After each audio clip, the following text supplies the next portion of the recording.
मित्र हो, नमस्कार. मी दिलीप थोरात आणि आपण पाहत आहात माझे दिलीप थोरात ब्लॉग्स हे यूट्यूब चॅनल. मित्र हो, आजच्या या ब्लॉगमध्ये आपण पाहणार आहोत मरण म्हणजे काय रे भाऊ.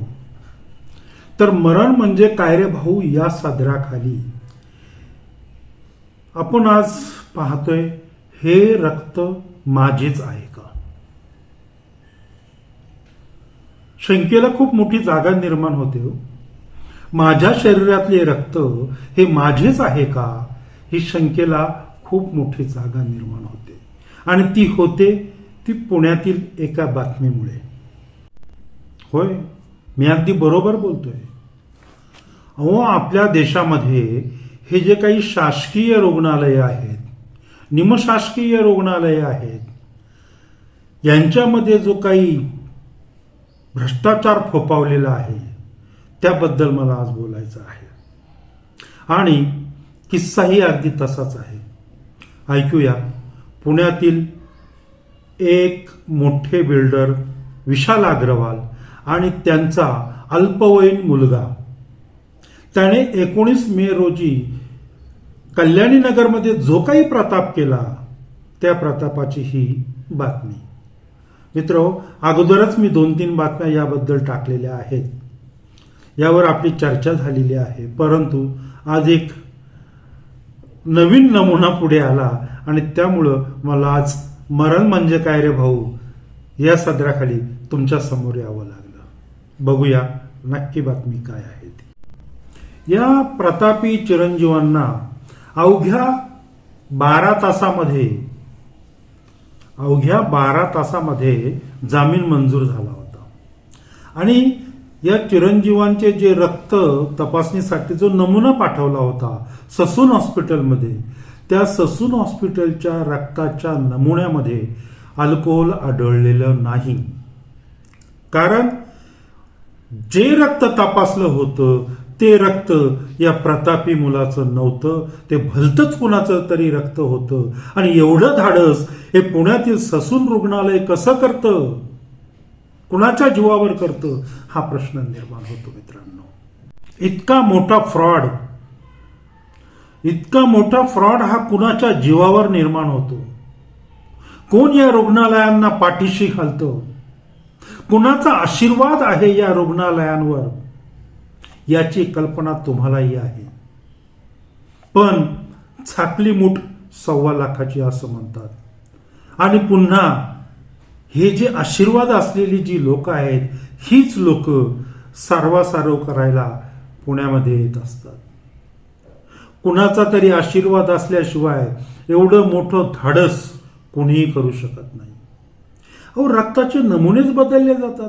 तुमच्या शरीरातलं रक्तच ज्या हॉस्पिटलमध्ये बदललं जातं त्या हॉस्पिटलबद्दल नक्कीच शंका निर्माण होते.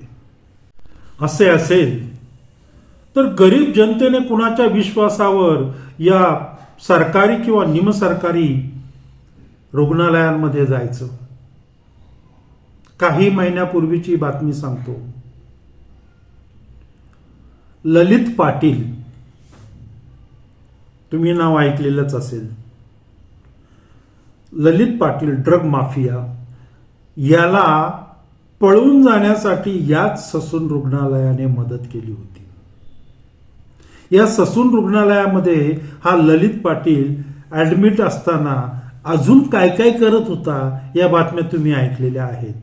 आणि असं असताना देखील याच रुग्णालयाने या ललित पाटीलला पळून जाण्याचा मदत केली होती. कुणाच्या जीवावर, कुणाच्या आशीर्वादावर, कोण होतं याच्या पाठीमागे? झालं काय? ज्या डॉक्टरांनी हे जे काही केलं आहे किंवा ज्या व्यवस्थापनाने हे जे काही केलेलं आहे त्या व्यवस्थापनामध्ये बदल करण्यात आले, डॉक्टरांच्या ट्रान्सफर करण्यात आल्या, ह्याच्या व्यतिरिक्त काहीही होत नाही. हो, एवढंच काय, पण या ससून रुग्णालयामध्ये काही काळापूर्वी अतिदक्षता विभागात म्हणतोय आम्ही, एक उंदीर चावल्याने एका रुग्णाचा मृत्यू झाला. किती भयानक आहे. म्हणजे अतिदक्षता विभागात एवढ्या मोठ्या हॉस्पिटलमध्ये उंदीर असू शकतात आणि तो चावल्याने रुग्णाचा मृत्यू होऊ शकतो. मग या रुग्णालयामधील स्वच्छता विभाग काय झोपा काढत होतं की फक्त नोकरीसाठी हे सही करून निघून जातात? असंही असू शकेल. तुमचं काय मत आहे? अहो, एवढ्या मोठ्या रुग्णालयामध्ये उंदीर होईपर्यंत या रुग्णालयाचे डॉक्टर, या रुग्णालयाचा डीन हे काय करतात? फक्त पगार घेतात? प्रश्न निर्माण होते. तुम्हाला काय वाटतंय? ज्या रुग्णालयामध्ये 31st पार्टी, मद्य पार्टी हे 9 डॉक्टर मिळून रुग्णालयातच साजरी करतात, त्याला रुग्णालय म्हणायचं का? आणि मग जर असं असेल तर या गरीब जनतेने कुणाच्या तोंडाकडे पाहून या रुग्णालयांमध्ये जायचं? अहो, गरीब लोकांसाठी हे रुग्णालय किंवा ह्या रुग्णालयातले डॉक्टर हे देव असतात, देवासमान असतात. आणि हेच डॉक्टर जे शिकले, एवढे पैसे खर्च करून त्यांनी ग्रॅज्युएशन केलं, तुम्ही सरकारी नोकरीला लागलात, त्याच मंदिरामध्ये तुम्ही मद्यपान करताय, तुम्ही पार्टी करताय. अहो, थोडी तरी शरम वाटली पाहिजे होती. तर जिथे मनुष्याच्या जीवन मरणाचा प्रश्न निर्माण होतो त्या ठिकाणी तुम्ही ही अशी कृत्य करता. थोडी तरी शरम वाटली पाहिजे तुम्हाला. तुमचं काय मत आहे? मग प्रश्न निर्माण होतो तो पुण्यातील पब संस्कृती आणि पुण्यातील ससून संस्कृती याच्यात काही बदल वाटतो का तुम्हाला? नाही.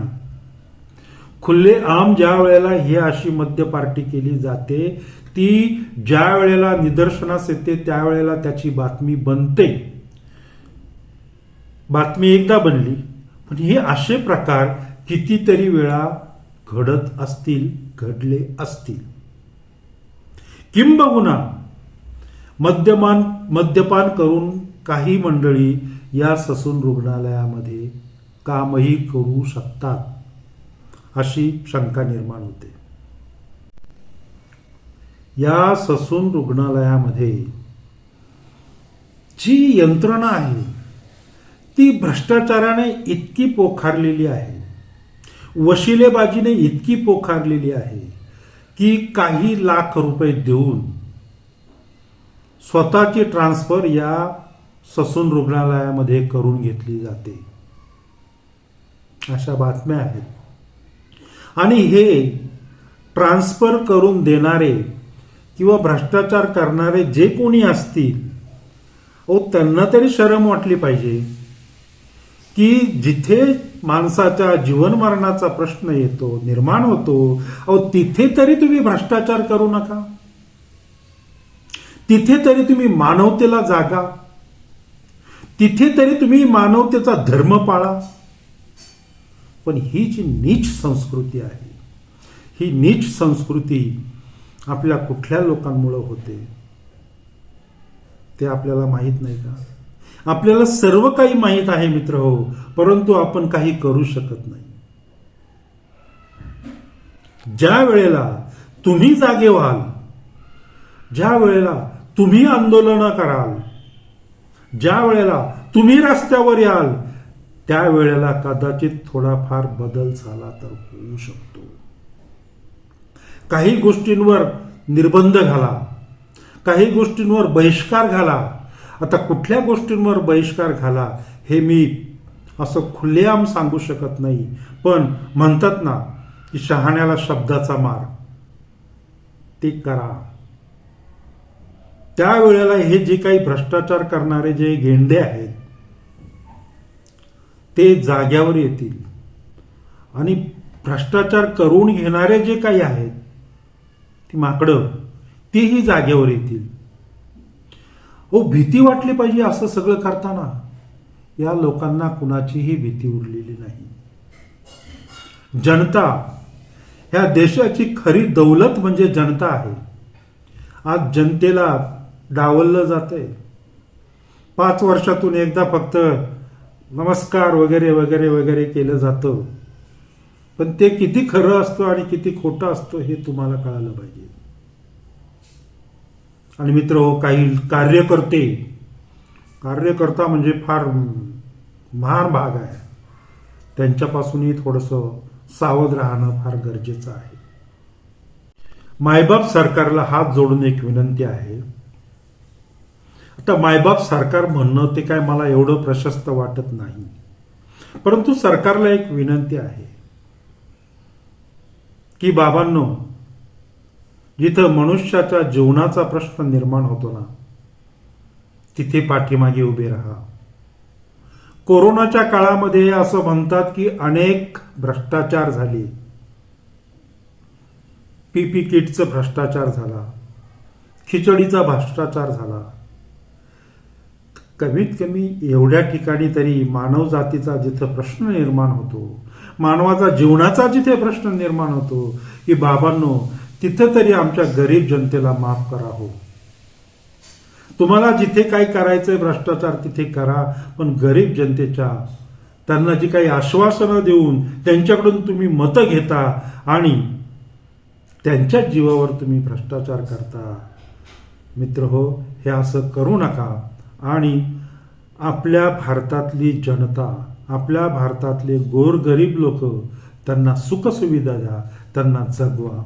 मित्र हो, तुमच्या घरात जर असा एखादा रुग्ण असेल तर त्याची काळजी घ्या, जपून पावलं टाका, कारण बाहेर परिस्थिती फार भयानक आहे. ठीक आहे, तुमच्या रुग्णाला जपा आणि स्वतःलाही जपा आणि त्याचप्रमाणे आपल्या कुटुंबाचीही काळजी घ्या. आता इथेच थांबतो. परत भेटू दुसऱ्या एका एपिसोडमध्ये. तोपर्यंत नमस्कार. पण हो मित्र हो, हा एपिसोड जर आवडला असेल तर एपिसोडला लाईक शेअर करा आणि चॅनेलला सबस्क्राईब करा. त्यामुळं मी अनेक वेळा अगदी उत्साहाने आपल्यासमोर येऊ शकतो. धन्यवाद.